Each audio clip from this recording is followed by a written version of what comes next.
I'd like you to hear from Kimberly Murray, who has worked in healthcare for more than 30 years, and she now serves on the board of the Lion's Eye Institute. I started my career as a critical care registered nurse, and I loved it. It was exciting, challenging, educational, and I could really see the fruits of my labor as patients healed. I was proud that I could take part in their recovery and make a difference using my knowledge and skills.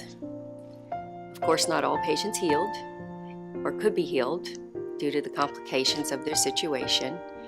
There were times when specific patients of all ages were not going to survive. Yet they were viable candidates for organ donation. This was always a difficult time for the families, for the hospital staff as well.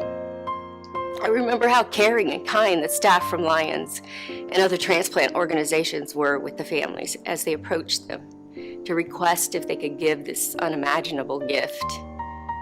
Of course, it was always yes. Then the real work began, at least on my part as the critical care nurse. Of course, without going into a lot of detail, there's a lot of work to be done by the healthcare team when we recover organs to be transplanted to save the lives of others. Time is of the essence. Not only did I get to participate in the medical side of this challenging and intense procurement experience, I was able to experience the family's reactions as this event unfolded. I went from sadness and grief to joy and peace. There was hope for someone else because of their family member's gift.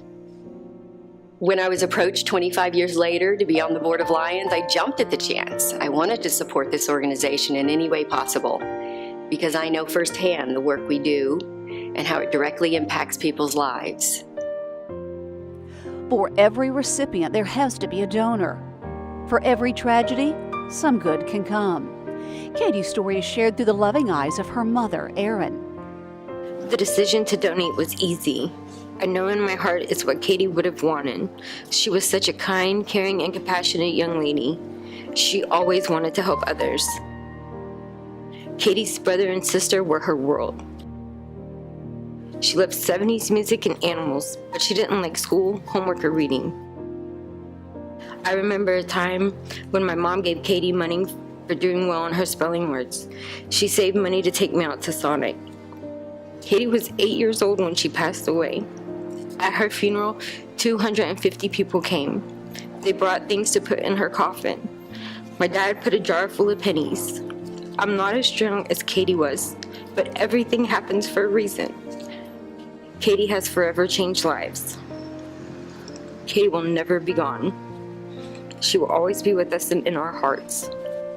And because of donation, she's getting to see the world and lives on through other people. Her legacy will live on. Be compassionate. Be generous. Be a hero in someone's eyes.